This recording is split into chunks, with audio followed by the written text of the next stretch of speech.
पानी बाढ़े नाव में, घर में बाढ़े दाम। दोऊ हाथ उलीचिए, यही सयानो काम। यही सयानो काम, राम को सुमिरन कीजय। पर स्वार्थ के काज, शीश आगे धर दीजय। कह गिरधर कबीराय, बड़ेन की याही बानी। चलिए चाल सुचाल, राखिए अपना पानी। इस कुंडली के माध्यम से गिरधर कवि ने परोपकार का महत्व स्पष्ट किया है। उन्होंने ये बताया है कि नाव में जिस प्रकार पानी भरने पर हम दोनों हाथ से पानी को बाहर निकालना शुरू कर देते हैं, अन्यथा नाव के डूब जाने का भय रहता है, ठीक वैसे ही घर में धन संपत्ति आने पर हमें परोपकार में उस पैसे को लगाना चाहिए, परोपकारी बनना चाहिए। पानी बाढ़े नाव में जब पानी बढ़ने लगता है, घर में बाढ़े दाम और घर में धन दौलत बढ़ने लगे। दोऊ हाथ उलीचिए, तो दोनों हाथ से उसे बाहर निकालना चाहिए। यही सयानो काम, यही समझदार व्यक्ति की पहचान है और उसका काम है।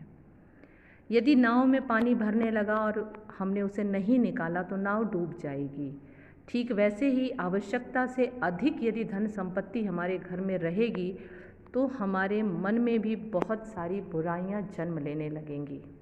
इसलिए वो कहते हैं कि धन की बढ़ोतरी होने पर हमें परोपकार में उसे खर्च करना चाहिए। यही सयानो काम, राम को सुमिरन कीजिए।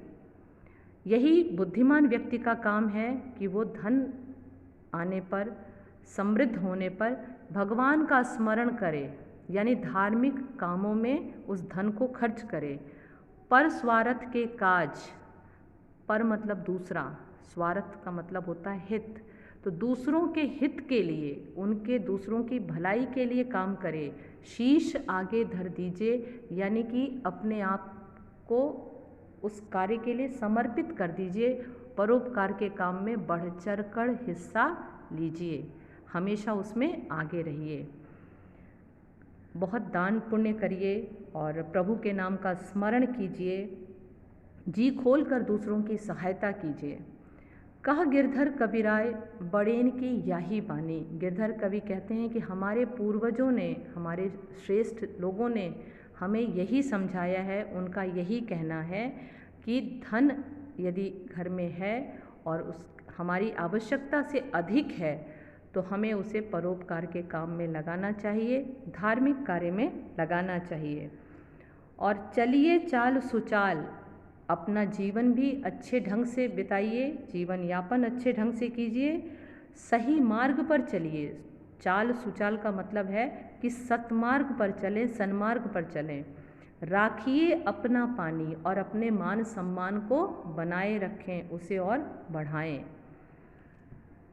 तो स्टूडेंट्स, इस कुंडली के माध्यम से उन्होंने ये बताया है कि हमें परोपकारी होना चाहिए, सिर्फ स्वहित के बारे में न सोच करके परहित पर विशेष ध्यान देना चाहिए।